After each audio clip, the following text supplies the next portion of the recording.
Thumb 90s meteorologist Chris Bianchi.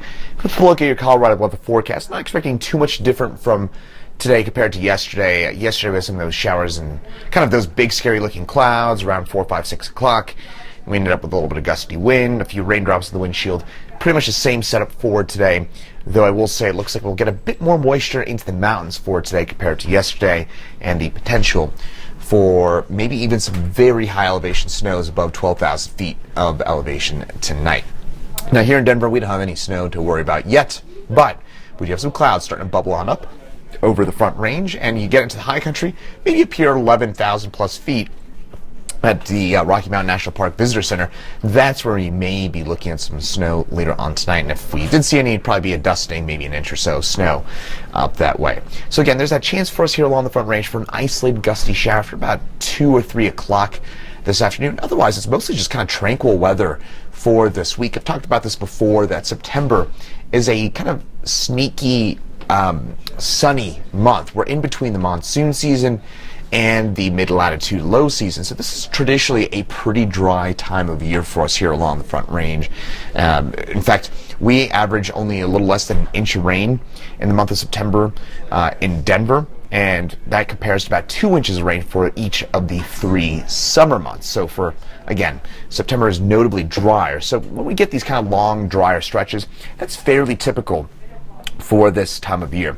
Otherwise, mild temperatures around as well. So pretty nice weather for the most part. Again, we will see some of those big scary looking clouds come this afternoon. AC Doppler radar showing us a little push of moisture coming on in from the west out by the flat tops and kind of the Dinosaur Ridge area. That's where we're seeing a few clouds and showers. It's starting to see a little bit of high elevation rain and snow showers develop south of Vail. That'd be up by Monarch Pass, where it looks like we're seeing a few of those rain and snow showers starting to bubble on up at this hour. Otherwise, as we head over the next few hours, those showers and storms will increase, and we'll see those push east as we head through the afternoon and the early evening. But once those showers and storms push east into the I-25 urban corridor, what tends to happen is that these showers and storms will dissipate, because it's a very dry environment for us here along the Front Range.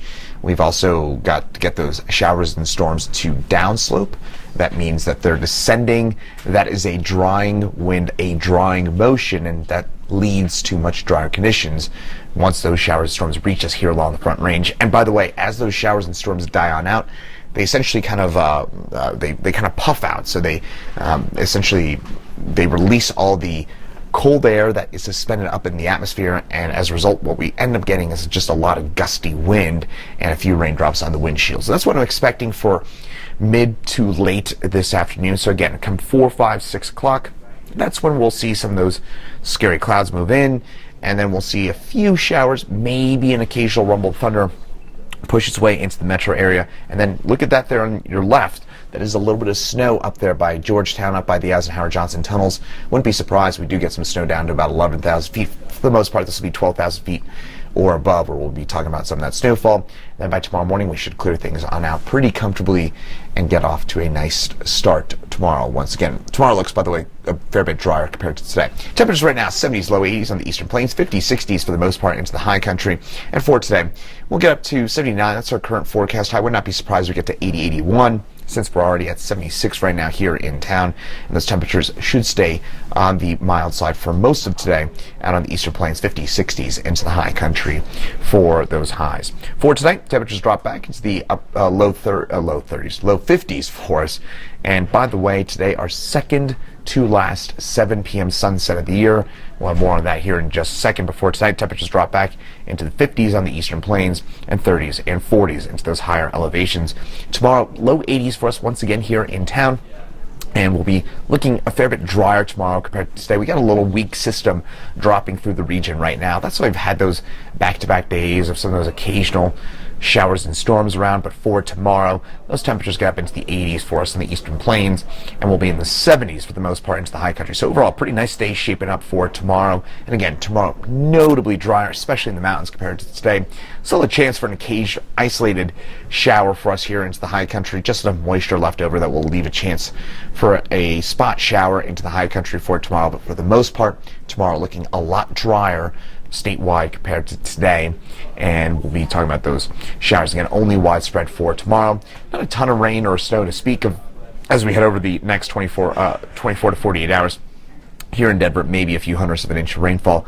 That, frankly, seems high to me. I'd be surprised we end up getting even 400ths of an inch of rain here in Denver today and tomorrow.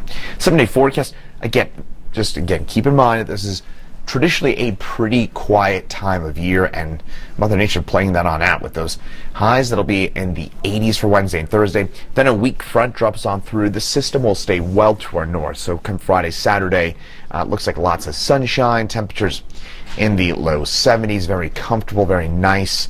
Air mass settles on in, so if you're hoping to get up into high country and check out those leaves, it looks pretty great for that this upcoming weekend. And we're starting to see the first hints of some of that fall foliage coming in, and we'll have more on that fall foliage here in just a second. But tomorrow, our last 7 p.m. or later sunset for the next 6 months, or a little less than 6 months, until March the 12th. That's the next time we'll have a 7 p.m. or later sunset. So again, enjoy those 7 p.m. sunsets today and tomorrow while we got them, because they're not going to last a whole lot longer.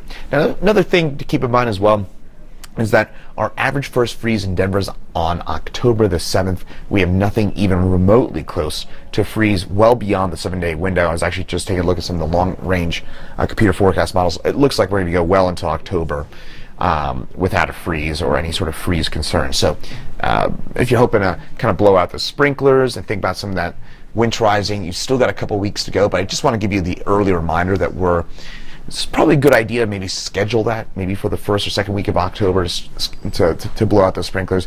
But we should be good between now and the beginning of October, as it looks like we're going to be mostly on the dry side and on the mild side for the next 2 weeks or so. And then final note, I was talking about those fall colors. And you just look at those average peak dates, it looks like we're off to a bit of a slightly slower start than usual into the high country. So I'm going to push these dates back a little bit. I'd push them back by about 3-4 days.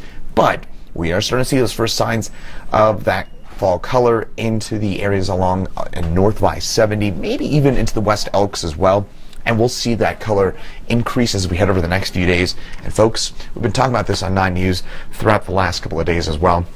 If you're hoping for a good show from those fall colors, you're probably going to get one this year for a couple of reasons. We had a cool, wet spring and early summer. That's good news. That gives those trees those nutrients that you want to see into the mountains. We had a very kind of warm but not hot summer. That's good. That the heat increases the amount of fungi that develops on those trees. So when we get a warm but not hot summer, that means we're getting less fungus on those trees. That means better growth for those aspens. And then lately we've had a lot of cool but not cold nights and a lot of warm but not hot days. And that's also what we look for in terms of that best potential for fall colors into the high country. So overall, it looks like we should be in store for a pretty good show, though we're off to a slightly later start than usual with that fall foliage into the high country, but expecting to start to see those first colors probably get going here later on this week, if not this weekend. So if you're heading up to the high country, it should be a pretty good show starting this weekend.